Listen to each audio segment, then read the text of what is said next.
Desde entonces comenzó Jesús a predicar y a decir: arrepentíos, porque el reino de los cielos se ha acercado. Amén. Siéntese, por favor.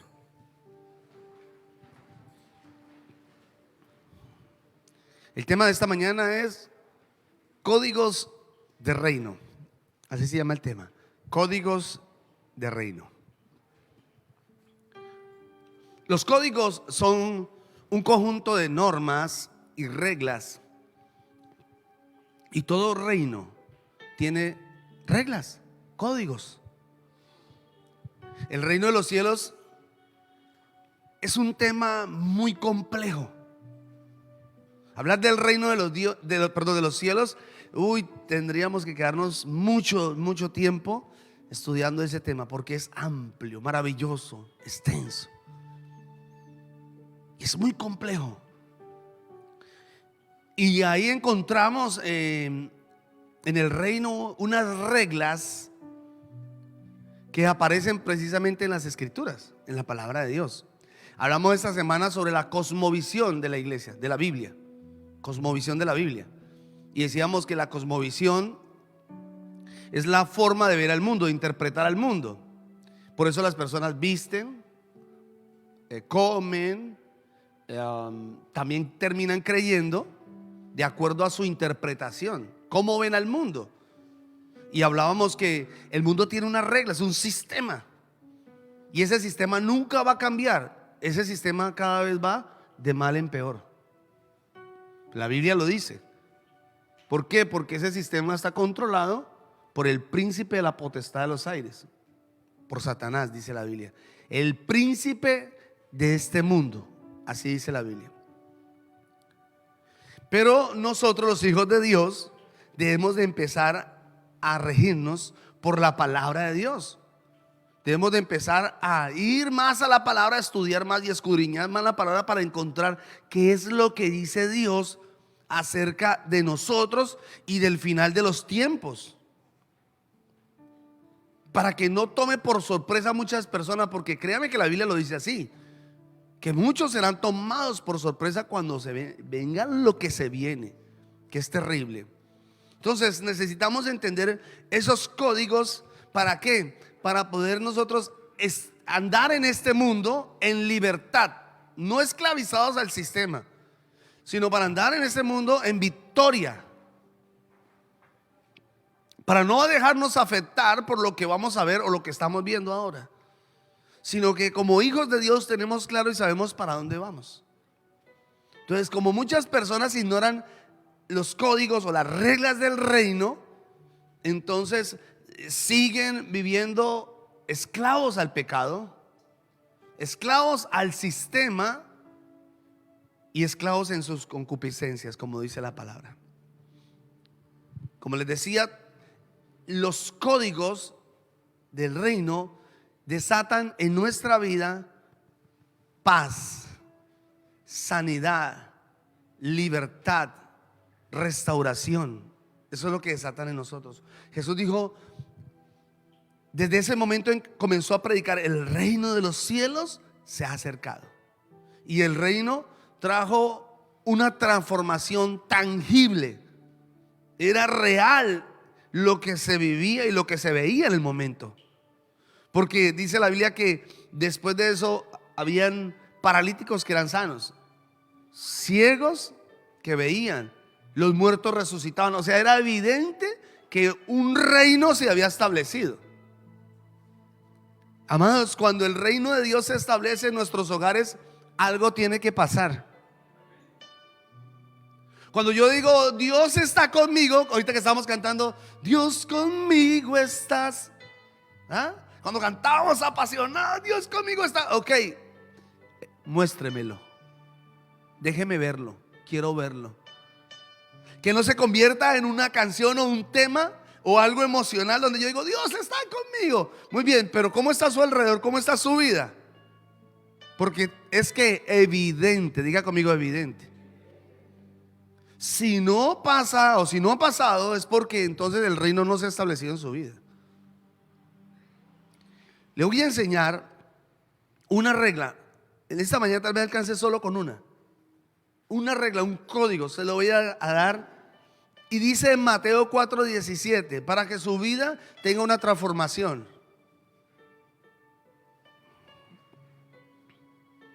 Dice la palabra así: arrepentíos. La entrada al reino es a través del arrepentimiento. Muchas personas cuando llegan al camino de Dios solamente llegan con un remordimiento. Y el remordimiento es como un sentimiento de culpabilidad, pero no es un cambio genuino. Cometí un error, me aparté de Dios, estoy mal, voy a la iglesia unos días y luego ya, se me pasó.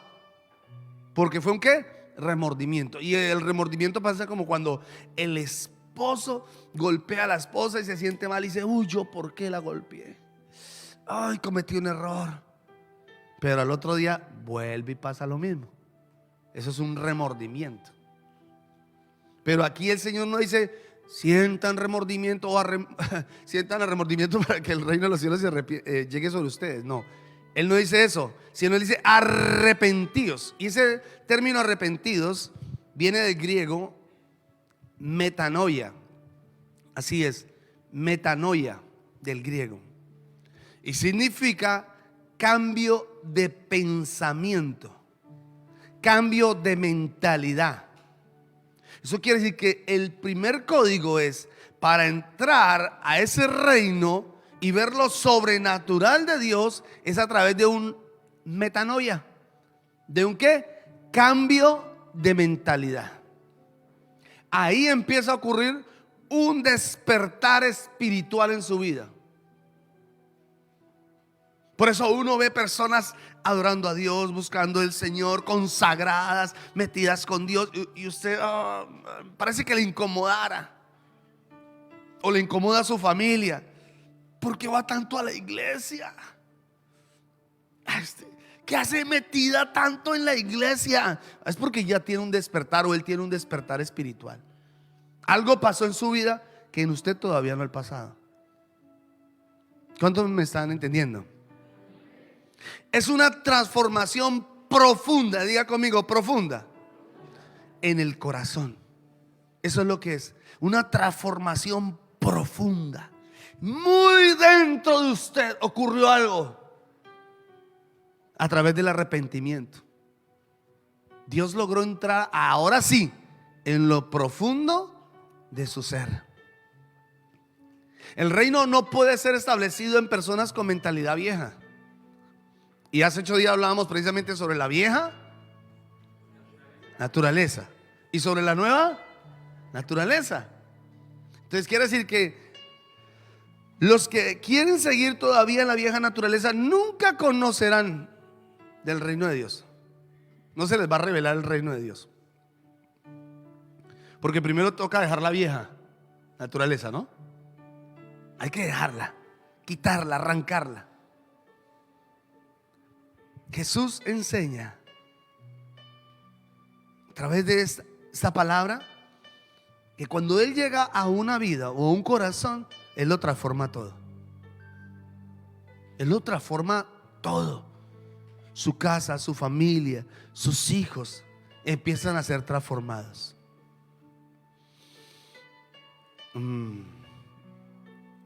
Ayer hablaba sobre 3 puntos que voy a tocar precisamente. ¿Cómo hacer para cambiar mi manera de pensar? Se los voy a dar hoy más completicos. En Romanos capítulo 12 versículo 2 dice: transformados por medio de la renovación de vuestro entendimiento. En otra versión dicen: dejen de pensar así.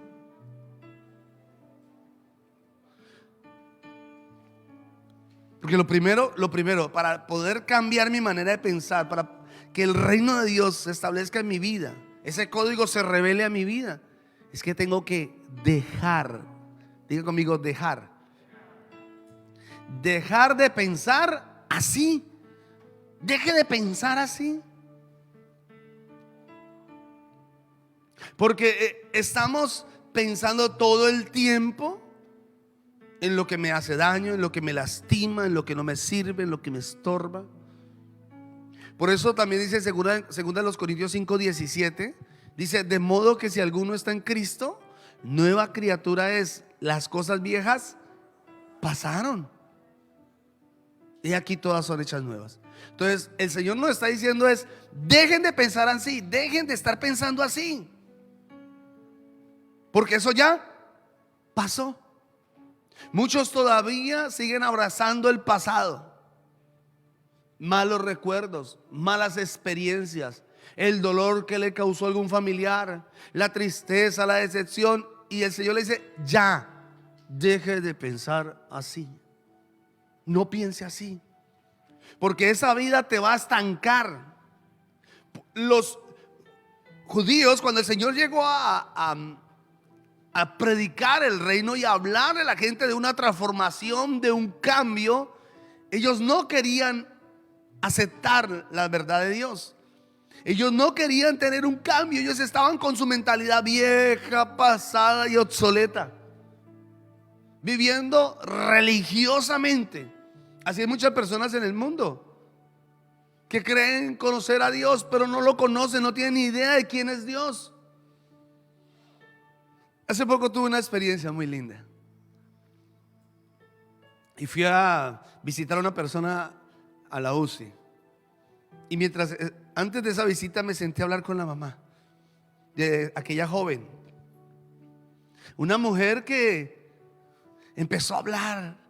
Yo estuve en tal religión y me enseñaron esto y aprendí de aquello, y yo servía con el fulano tal, y yo servía aquí y servía aquello. En la religión tradicional, religión muerta. Y le digo: bueno, ok, listo, pero dime una cosa, ¿tú qué conoces de Dios? No, pues que murió en la cruz. No. ¿Tú qué conoces de Dios? No me enseñaron eso. Porque tú puedes tener muchos años, tal vez hasta en el mismo evangelio, pero no sabes quién es Dios. No tienes ni idea quién es el Señor. Y te estás perdiendo de una vida espectacular con el Señor, porque sigues aferrado a viejos argumentos, a una tradición, a algo que le enseñaron. Como le dije a ella, a usted se lo enseñó su mamá y la mamá de la mamá y la mamá de la mamá y la mamá de la mamá, algo que viene por tradición, pero que nunca ha traído una transformación a su vida ni cambios. Me dice: sí, es verdad. Y así nos puede pasar, que aún siendo cristianos todavía estamos pensando en cosas viejas y diciendo: no, tú quieres alcanzar cosas nuevas. Sí, yo quiero algo nuevo. Dios dice: primero deje lo viejo, porque estamos aferrados con el pasado, y es como un costal sucio, hediondo y pesado, todavía ahí con lo viejo, y diciendo: venga, suelte eso, suelte eso. Y eso me recuerda una historia de un hombre que iba en un automóvil y de pronto vio a una ancianita con una carga muy pesada. Y le dijo: uy, no, paró su vehículo y le dijo: por favor, súbase, yo la llevo. Ella, ay, muy amable, se subió y él empezó a conducir. Y más adelante se dio cuenta que la señora todavía tenía el costal sobre sus lomos. Y así hay muchas personas, el Señor queriéndole decir: mire, yo tengo algo tan especial para ti, yo tengo algo tan extraordinario para ti. Tu hogar fue un fracaso, tus padres fracasaron, tus tíos fracasaron, tus abuelos fracasaron, tu generación fracasó. Muchos murieron desahuciados, algunos de enfermedades terminales, otros vivieron mal. ¿Cómo terminaron? Y el Señor dice: venga, suelte esa carga, súbase, que yo lo quiero llevar a aguas profundas. Yo quiero llevarte a algo mejor conmigo. Yo te quiero llevar a cosas diferentes, a cosas extraordinarias. Pero es necesario dejar esas cosas viejas. Es necesario. Por eso el Señor dice: dejen. Esas cosas ya pasaron. Abandonar esas cosas, dejar esas cosas. No se está recordando lo viejo, En Marcos capítulo 10 versículo 46 hay una historia que nos deja una gran enseñanza, y es la historia de Bartimeo. No lo busque, yo se lo voy a contar. Jesús pasaba por la antigua Jericó, que eran 30 kilómetros de Jerusalén. Imagínate, 30 kilómetros. Yo dije, wow, todo lo que Jesús caminó solo para pasar por un lugar. Él necesitaba pasar por un lugar. Y esto también pasó en Juan capítulo 4, cuando dice que pasó por un lugar que era necesario pasar por ahí. Imagínate, 30 kilómetros a pie. ¿Qué necesidad Jesús tenía de pasar por ahí? Oh, mire la historia. Y dice la Biblia que él pasó por ahí, por Jericó. Pasó, iba pasando, y había un ciego mendigando ahí al borde del camino, y se llamaba Bartimeo. Dice hijo de Timeo. Y estaba ahí mendigando. Yo me imagino que todas las mañanas tomaban al joven Bartimeo, o señor adulto, y lo ponían ahí y le decían: ese es su oficio, usted no se puede mover de ahí, usted es el que nos da el sustento. Recuerde, usted es ciego. Y esas personas tenían una túnica especial. En el antiguo Israel la túnica representaba algo muy especial. Él tenía una túnica de mendigo, entonces representaba que era que mendigo. Como los profetas, los sacerdotes, todos tenían una túnica muy especial. Pero la gente sabía que él era mendigo por la túnica, por sus harapos también.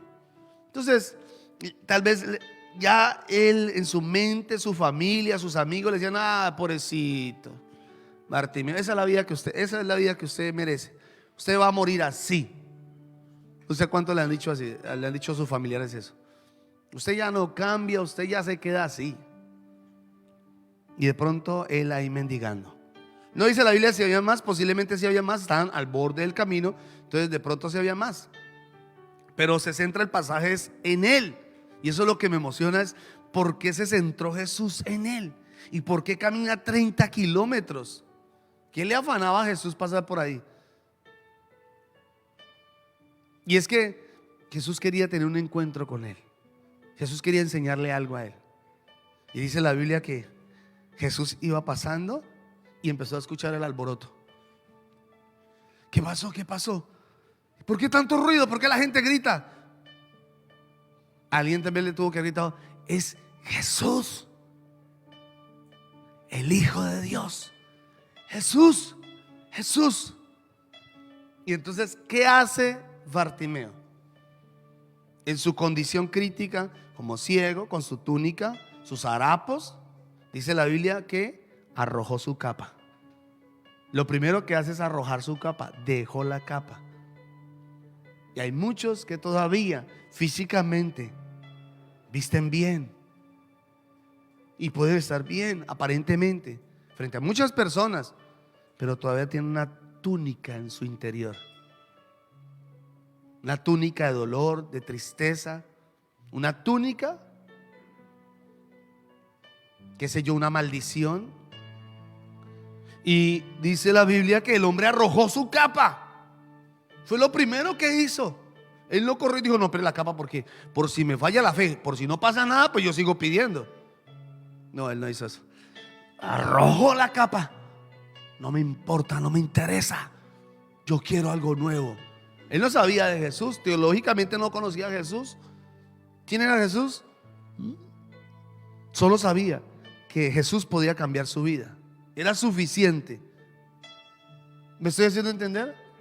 No era que necesitara algo teológico. Venga, explíqueme quién es Jesús, deme teología, quién es Jesús. No, es que en el Antiguo Testamento dice que un hombre vendría a libertar a... No. Solo sabía que Jesús tenía el poder de hacer algo en la vida de él, y fue suficiente para arrojar su capa.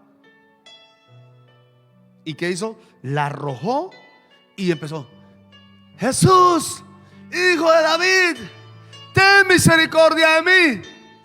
Shh, cállese, Bartimeo, no grite. Y empezó, cállese, empezó a gritar más. Dice la Biblia que él gritó más. Jesús, hijo de David, ten misericordia de mí. Y llegó a oídos de Jesús. Porque es que Jesús, wow, Jesús sabía para dónde iba y con quién se iba a encontrar.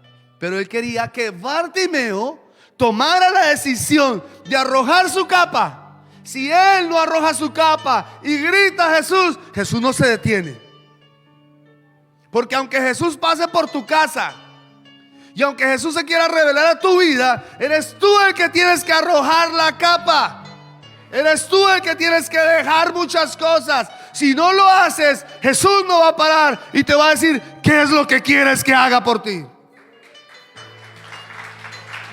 Gloria a Dios. Y se va Jesús, se detiene. Ven, el maestro te llama. ¿Qué quieres que haga por ti? Señor, yo quiero ver. Y lo sano. Y Bartimeo vio. ¿Y sabe qué dice la palabra? Que se fue detrás de Jesús. ¿Alguien con mentalidad de pobre sabe qué hace? Gracias Jesús por haberme sanado. Pero es que, un momentico, eso me sirve todavía un tiempito. Hay gente así. ¿Sabe por qué? Porque hay gente que el Señor ha sanado gente, ha hecho milagros con personas, ha sanado gente, ha libertado a personas. Y hay gente que vuelven a tomar la túnica que representa el mundo y la inmundicia y vuelven otra vez a su vieja vida, mendigándole al mundo. Bartimeo no, yo no más ciego, yo dejé todo por seguir a Jesús. Por eso el Señor dice, deja. Ahí empezamos a cambiar. ¿Por qué? Porque se despojó de su mentalidad de pobreza y de limosnero. Dejó su mentalidad de vivir de los demás. ¿Quién me da amor? ¿Quién me sustenta? ¿Quién me cuida? Arrojó eso y me voy caminando con el Señor, no importa. Yo voy detrás de Jesús. No, ¿sabe? Eso me costó. A mí me costó muchísimo dejar esa manera de pensar. Ayer les contaba algo, un testimonio, y es que cuando yo le pedí al Señor una señal, le dije, Señor, necesito por favor que me revele. Yo necesito saber, Padre, si lo que tú has puesto en mi corazón de andar en el nuevo ministerio, Señor, lo que tú me has dicho, Señor, yo necesito que lo confirmes. No soy un profeta, Dios. Y lo pensé, no lo hablé, solo lo pensé, oré en mi mente y le pedí al Señor eso. Y le dije, Señor, y por favor que me regale un carro, no importa el que sea. Y esa era mi mentalidad hasta ahí. Y me dieron un carro, no importa el que sea, viejo, achatarrado, el palomo. Porque esa era mi mentalidad. Hasta ahí yo creí que mi mente estaba 100% renovada. No fui capaz de decirle, Señor, bueno, Señor, si me van a regalar un carro, que me lo regalen nuevo. Pero me lo regalaron exactamente como le pedí a Dios, como tú le pides al Señor, exactamente. Pero con mentalidad de, no importa el que sea, Señor, ahí lo arreglamos. Y me llegó preciso ese carro. Porque cuando fui a reclamarlo, uy, carro viejo. Parecía el carro de Pedro Picapiedras. Y entonces, pues contento con el vehículo. Ay, qué felicidad. Sin embargo, había como una inconformidad dentro de mí. Yo decía, Señor, ¿por qué así? Y decía yo, porque es que tú no pediste.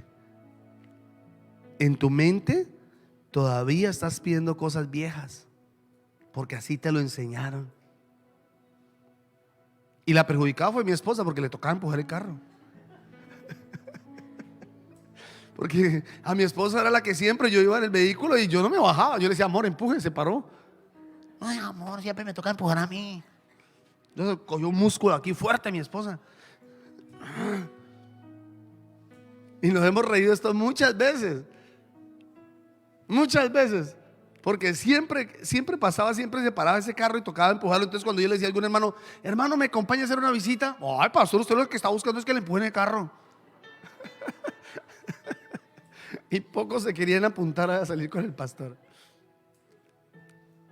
Pero era como esa mentalidad de no soltar todavía, esa manera de pensar, de creer que Dios sí puede darnos cosas buenas. Porque Dios solo sabe dar lo mejor. Él solo sabe dar lo mejor, pero Él quiere que tú lo creas. Él quiere que tú lo creas. Aleluya. Lo segundo es caminar. Diga conmigo caminar. Dije que dejar. Primero hay que dejar. Si no dejamos esas cosas viejas, las cosas viejas van a ocupar lo nuevo, lo que Dios te quiere dar. Ahora, caminar. En Mateo capítulo 14, versículo 29, Jesús le dijo, ven. Y tenemos que aprender a caminar. Los hijos de Dios caminan, escuchen, caminan en las promesas del Señor. Se lo repito, los hijos de Dios caminan en las promesas de Dios. No caminamos en lo que nuestros ojos ven, lo que el sistema dice. No se puede, estamos en una crisis financiera, estamos en tiempos difíciles, estamos en días malos. No, la iglesia debe aprender a caminar en las promesas de Dios, porque las promesas del Señor son fieles y verdaderas. ¿Sabe qué dice la Biblia en Mateo 14, 29? Dice la palabra que Jesús envió a sus discípulos en la barca solos. También porque Jesús iba a darle una lección a ellos. Y los envió a la barca. Y se levantó una tempestad fuerte en el lago. Yo imagino las olas, el viento, ya casi para partir el barco.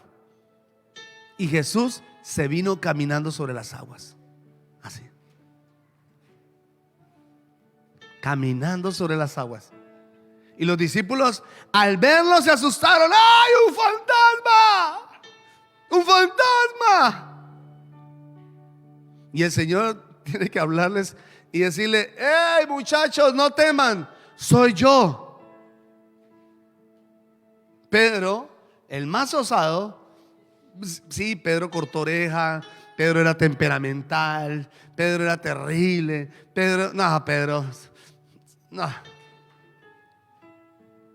Pero Pedro le creía a Dios. Y dice la Biblia que Pedro le dice: Señor, si eres tú, manda que yo vaya a ti sobre las aguas. ¿Qué le dijo Jesús? Ven. Yo creo que si fuéramos nosotros: Señor, dame una palabra, Dios. Y Jesús le responde: ven. No, Señor, no es suficiente. Explíquemela mejor. Hábleme algo más claro. Bueno, está bien. Bájese de la barca, ponga un piecito, luego bájese, ponga el otro pie y véngase caminando despacito. No, porque es que así somos nosotros. Ay, somos tan de poca fe. Pero ¿qué le dijo Jesús? Ven. Que ese ven de Jesús es ven. Sencillo la palabra.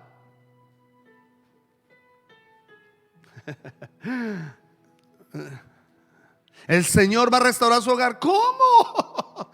Dígame cómo, explíqueme. Ya, Dios lo va a restaurar. Él lo va a hacer. Ese es el ven de Dios. ¿Cuántos me están entendiendo? Sencillo. Ven. ¿Y qué hace Pedro? Se baja. Empieza a caminar sobre las aguas. Wow. Dice la palabra que Israel llega frente al mar. Y había montañas por este lado y montañas por este lado, y los egipcios por este lado estaban encerrados. Y asustados clamaron: se quejaron, renegaron. Pero Moisés levantó la vara y vino un viento toda la noche fuerte y dividió las aguas, y ellos pasaron en seco. ¿Usted se imagina ese museo? Ballenas por aquí, tiburones por aquí. Caminaron. Dice la palabra que Elías tomó su manto y azotó las aguas del Jordán. ¡Pum! Y las aguas se dividieron y caminó en seco. Pero acá hay algo más extraordinario. Esto es un nivel más alto, más fuerte. Había una tempestad. ¿Usted ha visto las tempestades en el mar? ¿Las ha visto? Uy, tremendo. Yo no quisiera estar allá en ese momento. Y dice la palabra que en la tempestad Jesús estaba caminando, no surfeando, caminando. Caminando. Y le dice a Pedro, ven. Y Pedro se baja y empieza a caminar en la tempestad. No estaba caminando en seco, estaba caminando sobre las aguas.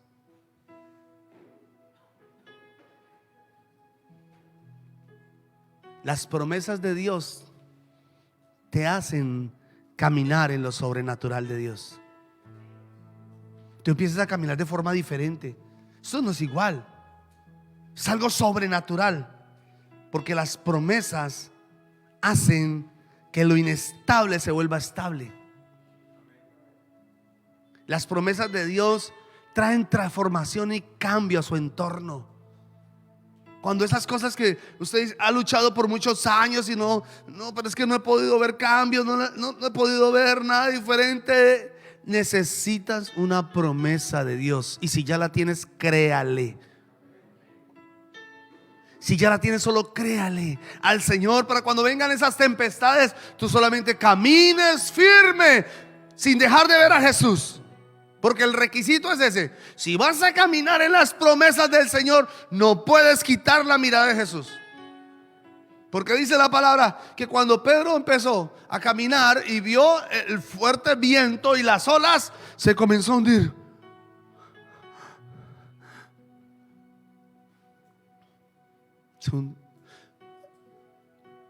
Ay, ¿por qué dudaste? El requisito es ese: si vas a caminar en las promesas, no quites la mirada de Jesús. Dice la palabra: puesto los ojos en Jesús, el autor y consumador de la fe. Además, Jesús creó todas las cosas, el cielo, la tierra y todo cuanto existe. Y si tú caminas en las promesas, Él va a hacer que todo se mueva a tu favor. Caminar en fe. Tienes que caminar en fe. Aparte la duda. Quite temores de su corazón. ¿Cuántos años caminaron los discípulos con Jesús? 3 años y medio. 3 años y medio caminaron los discípulos con Jesús. Eso quiere decir que en 3 años y medio los discípulos caminaron con la palabra.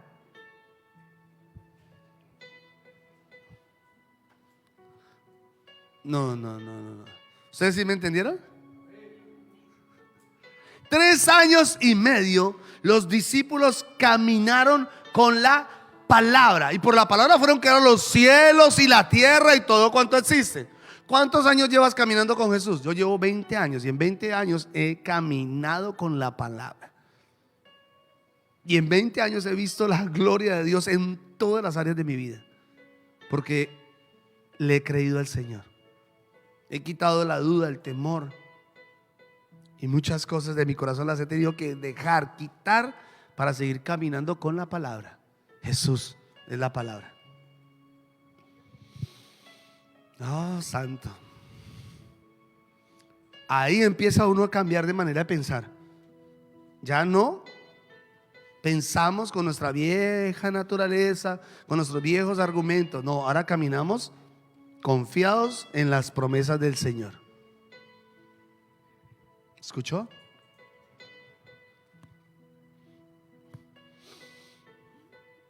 Así se han acercado personas: pastor, necesito que ore por un familiar, está gravemente. La palabra del Señor dice que si tú crees, verás la gloria del Señor. ¿Crees? Sí.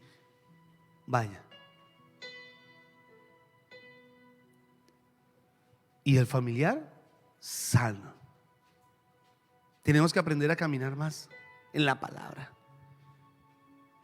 Aleje los temores, las dudas, porque siempre van a venir a golpear su corazón. No se puede. No se puede.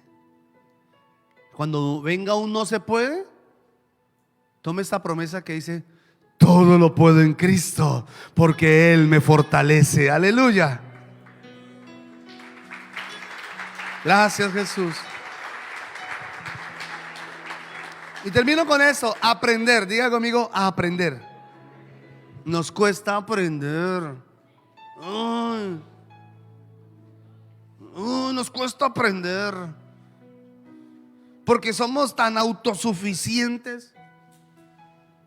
Mi hijo tan pequeño, de 8 años, a veces me dice: yo sé. Yo tengo que sentarlo. Cuando le digo algo, yo sé, yo lo siento, y le digo: pero un momentico, escúcheme, hijo, yo te amo, y yo sé que un día tú vas a saber muchas cosas, pero en estos momentos tú eres un niño y no sabes. No puedes creer que ya lo sabes todo uno tiene que a veces ministrarlo ahí. ¿Sí o no? ¿Sí le ha pasado así cuando usted pregunta a su niño: mire, haz esto? Yo sé. Y a veces en la consejería me pasa a mí que a veces hay personas que me escriben: pastor, es que mira, estoy pasando una crisis, por favor ayúdeme a orar. Yo le digo: hermano, mire, haga esto. Ay, pastor, yo sé. Y entonces, ¿para qué me busca? ¿Para qué me dice que ore? ¿Para qué me busca en consejería si ya lo sabe? Usted no lo sabe. Si lo supiera, lo haría, porque sabe, si esa es la solución, hágalo entonces. Pero somos tan llenos de conocimiento, y a veces entre más conocimiento, escúcheme, perdóneme usar esta palabra, pero esto pasa en el mundo, que entre más conocimiento, más torpeza. Y dice la palabra que Dios tiene que entorpecer la mente de los sabios, que uno a veces ve gente con unas cosas que uno dice: ¿cómo dice eso? ¿De dónde saca él tanta ignorancia? Tantas cosas. Porque la palabra dice que Dios trastorna la sabiduría del hombre. La trastorna. ¿Para qué? Para que se vea bruto en el mundo. No es sabio para Dios. Dios tiene que tomar a alguien que no sabe nada y levantarlo para avergonzar a los sabios. ¿Quién era José? Un pastor de ovejas. Un pastor de ovejas. ¿Y quién eran los brujos, los hechiceros, los que estaban ahí al lado del faraón cuando tuvo el sueño? Los sabios del tiempo, de la época. Y él le dice: dime la interpretación, dígame la interpretación. Si ustedes no me dan la interpretación, los mato a todos.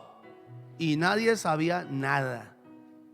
Nada. No sabían darle respuesta. Y este hombre se fue, tuvo intimidad con Dios, pide revelación, el Señor le muestra el sueño y le da la interpretación. Le dice el sueño, empezando con eso. Le dice que se soñó, porque ni se acordaba el rey. Le dice que se soñó y le dio la interpretación. ¿Qué Dios hay como el Dios de Daniel, que da sabiduría a los hombres y para avergonzar a los otros? Porque tenemos que desaprender. Pablo, tan erudito, tan estudiado, Saulo, llamado anteriormente, lleno de sabiduría, lleno de intelectualismo, lleno de tantas cosas, y le dice la siguiente expresión: todo lo que yo había aprendido, todo lo que sabía, todo mi conocimiento, lo desecho. Lo tomo por basura por alcanzar el conocimiento de Dios. Y es que cuando yo me quito mis estudios, me quito mis diplomas, mi formación y todo lo que posiblemente me enseñaron o lo que yo viví en mi etapa siendo niño, lo que me hicieron, lo que afectó mi vida, y yo lo quito todo, yo le digo: Señor, enséñame. ¿Sabe qué hace Dios? Dios te empieza a poner la mente de Cristo. ¿Aló? La mente de Cristo. Y te da una mente diferente. Pero necesitas aprender de Jesús. Hay dos formas de aprender de Jesús. La primera es yendo a las Escrituras. Aquí en las Escrituras. Es la primera. Tienes que conocer de Escrituras. Si tú quieres conocer cuál es la mente de Cristo y cuál es tu mente, vaya a las Escrituras. ¿Quieres saber cuál es su identidad? ¿Cuál es la pregunta que se hace en la psicología y que todo el mundo se hace? Es esta: ¿quién soy yo? Algunos dicen: usted no sabe quién soy yo, porque él aboga por un título que tiene, pero no tiene ni idea quién es. No sé si me hago entender. El ser humano siempre pregunta: ¿quién soy yo? Usted se puede preguntar en la soledad eso. Aquí puede aparentar muchas cosas y ser fuerte, rudo, pero allá cuando está solo, ¿y quién soy yo? ¿Y yo quién soy? Es lo que el mundo se pregunta. Cuando tú vas a la Escritura y empiezas a leer la palabra te quita esos malos pensamientos, transforma tu mente, te pone la mente de Jesús y tú terminas diciendo: yo soy un hijo de Dios. Él me lavó con su sangre, Él me limpió con su sangre, me renovó. Lo aprendiste de Jesús porque fuiste a la Escritura. Cuando mi padre me abandonó, triste, deprimido, me voy yo a la Escritura. ¿Y sabe qué me dijo Dios? Así: aunque padre o madre te dejaren, con todo yo te recogeré. Wow. Porque yo le pregunté al Señor: ¿y por qué mi papá me abandonó? Y el Señor me dice: si tu papá te hubiera amado, usted se hubiera creído tan autosuficiente, y llega un momento donde dice: yo no necesito de Dios, estoy completo. Pero permití que tu padre te desechara, que no te amara, para que un día me conocieras a mí como tu padre. ¿Dónde aprendí eso? En la palabra. Y se fue la duda, el temor, los vacíos, las necesidades, todo se fue. Y lo segundo, en el lugar secreto. Dice en Mateo 6:6: entra al lugar secreto y cierra la puerta. Cierra la puerta. Y ora a tu Padre que está en lo secreto. Mañana les voy a enseñar un tema poderoso de liderazgo sobre eso, que el Señor me dio. Estamos equivocados sobre el lugar secreto. Todavía no sabemos qué es el lugar secreto o cómo funciona el lugar secreto. Mañana se los voy a enseñar. Pero aquí dice que para conocer a Jesús tengo que, número uno, ir a la palabra del Señor, porque la palabra me enseña quién es Jesús. Y luego voy al lugar secreto porque ahí tengo intimidad con Jesús. Y ahí empiezo a conocerlo.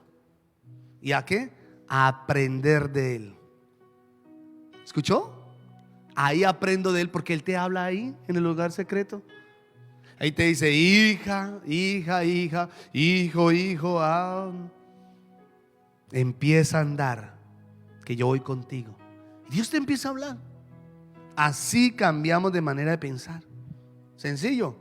Número uno, deje Número 2, camine.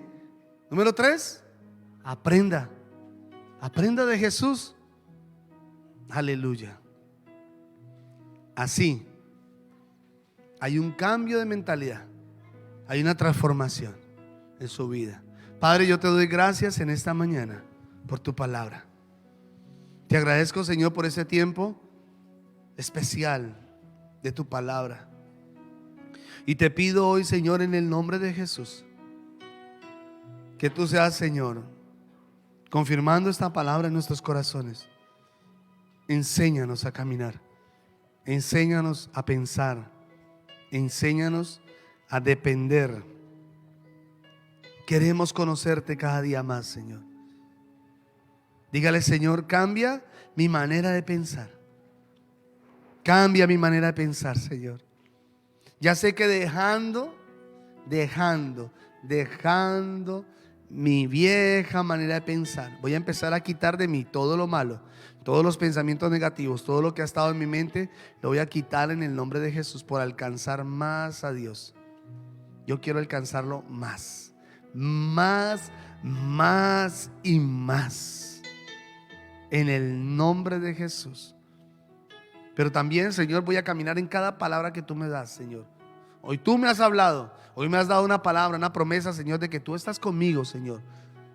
Tú estás conmigo. Y si tú estás conmigo, ¿quién contra mí, Señor? Caminaré en esa promesa, en esa palabra que tú me entregas, Señor, para ver tu gloria. Porque voy a aprender de ti, Señor. Quito de mí todo argumento, todo pensamiento, todo lo que está en mí, el egocentrismo, Señor, el orgullo, la vanagloria. Quito todo lo que hay en mí para aprender de ti, Señor. Enséñame, dígale, Señor, enséñame. Cuando yo vaya a la escritura, Señor, por favor, enséñame, dígale, enséñame, Señor. Quiero aprender más de ti, Jesús. Gracias por tu palabra, Señor. Te adoramos y te bendecimos, Señor, en el nombre de Jesús.